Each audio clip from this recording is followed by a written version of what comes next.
আসসালামু আলাইকুম দর্শক, স্বাগত জানাচ্ছি gsnewsbt.com এর নিউজ বুলেটিনে। সাথে আছি আফসানা মিম। পররাষ্ট্র উপদেষ্টা মোহাম্মদ তৌহিদ হোসেন বলেছেন, পাহাড়ে শান্তি ফিরিয়ে আনার যে কাজটি আমাদের ছিল তা আমাদের শুরু করতে হবে। আমাদের এ নিয়ে কাজ করতে হবে যাতে শান্তি ফিরে আসে। সোমবার রাজধানীর ফরেন সার্ভিস একাডেমিতে ব্রিগেডিয়ার জেনারেল অবসরপ্রাপ্ত নাসিমুল গনির রচিত বইয়ের মোড়ক উন্মোচন অনুষ্ঠানে পররাষ্ট্র উপদেষ্টা এসব কথা বলেন।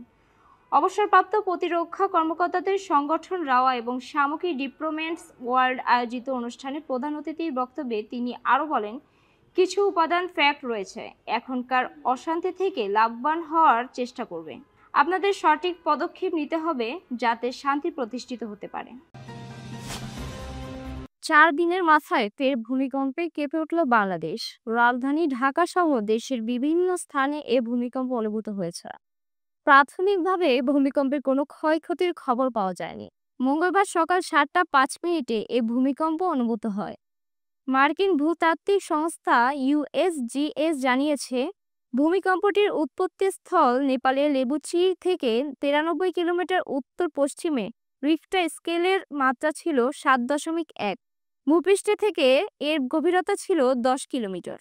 এদিকে বাংলাদেশ আবহাওয়া অধিদপ্তর জানিয়েছে, ভূমিকম্পটির উৎপত্তিস্থল ঢাকা থেকে 618 কিলোমিটার দূরে চীনের একটি অঞ্চলে। এর আগে গত 3রা জানুয়ারি রাজধানী ঢাকা, সিলেট সহ দেশের বিভিন্ন স্থানে ভূমিকম্প অনুভূত হয়। রিখটার স্কেলের এর মাত্রা ছিল 5।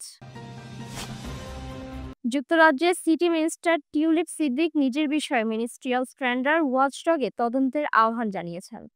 বাংলাদেশের ক্ষমতাচ্যুত সরকার সংশ্লিষ্ট ব্যক্তিদের দেওয়া একাধিক ফ্ল্যাটে বসবাস করেছেন এমন অভিযোগ ওঠার পর এ আহ্বান জানান তিনি। দ্য গার্ডিয়ানের খবরে বলা হয়েছে, যুক্তরাজ্যের প্রধানমন্ত্রী মিনিস্ট্রিয়াল ইন্ডিপেন্ডেন্ট অ্যাডভাইজার লাউরি ম্যাগনাসের কাছে লেখা এক চিঠিতে টিউলিপ মন্ত্রিত্বের কোনো বিধি লঙ্ঘন করেছেন কিনা সে বিষয়ে তদন্ত করার আহ্বান জানিয়েছেন। চিঠিতে টিউলিপ লিখেছেন, গত কয়েক সপ্তাহে আমি গণমাধ্যমের বিষয়বস্তু হয়েছি, যার অনেক কিছুই সঠিক নয়, যেখানে আমার আর্থিক ও আমার পরিবারের বাংলাদেশের সাবেক সরকারের সঙ্গে সম্পর্ক উঠে এসেছে। আমি একদমই স্পষ্ট যে আমি কিছু ভুল করিনি।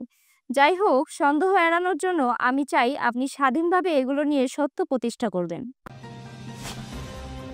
চীনের তিব্বতে শক্তিশালী ভূমিকম্পে কমপক্ষে 53 জন নিহত হয়েছে। হিমালয়ের উত্তর পাদদেশে আঘাত হানা এই কম্পনের মাত্রা ছিল রিখটার স্কেলে 6.8। শক্তিশালী ভূমিকম্পে প্রতিবেশী নেপাল, ভুটান এবং ভারতেও কম্পন অনুভূত হয়েছে। মঙ্গলবার পৃথক প্রতিবেদনে এই তথ্য জানিয়েছে সংবাদ মাধ্যম ডয়েচে ভেলে ও আল জাজিরা।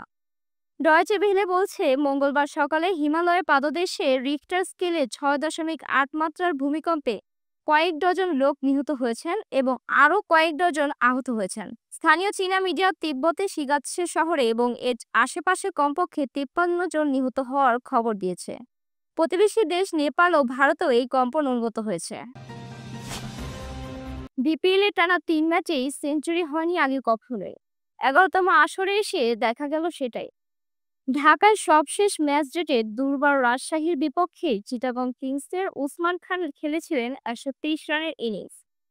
পরের ম্যাচে ঢাকা ক্যাপিটালস হেরে গেল, তাদের অধিনায়ক থিসারা পেরেরা পেরেছিলেন সেঞ্চুরি। আর সোমবার সিলেট পর্বের প্রথম ম্যাচে সিলেট স্ট্রাইকার্সের বিপক্ষে 206 রানে টার্গেট খেলতে নেমে রংপুরের রাইডার্স অ্যালেক্স হেল খেলেছেন 113 রানের ইনিংস। আর তাতেই বিপিএল সাক্ষী হলো নতুন এক রেকর্ডের। এবারের বিপিএলে এখন পর্যন্ত হয়েছে 3টি সেঞ্চুরি, সেটাও এরপর 3 ম্যাচে। আসরের সপ্তম, অষ্টম এবং নবম ম্যাচে দেখা গেল সেই সেঞ্চুরিগুলো, যার সবটাই হাঁকিয়েছেন বিদেশি ব্যাটাররা। বিপিএলে টানা 3 ম্যাচে সেঞ্চুরি এটাই প্রথম। এর আগে টানা 3 ম্যাচ ডেটে সেঞ্চুরি দেখা গিয়েছিল 2017 আসরে। এলিমিনেটর ম্যাচে খুলনা টাইটান্সের বিপক্ষে 126 রান করেছিলেন রংপুরের ক্রিস গ্রেইম।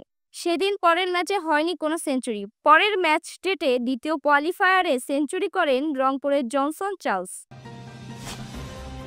দর্শক, এই ছিল আজকের নিউজ বুলেটিনে। gsnewsbt.com এর সাথে থাকার জন্য ধন্যবাদ। আল্লাহ হাফেজ।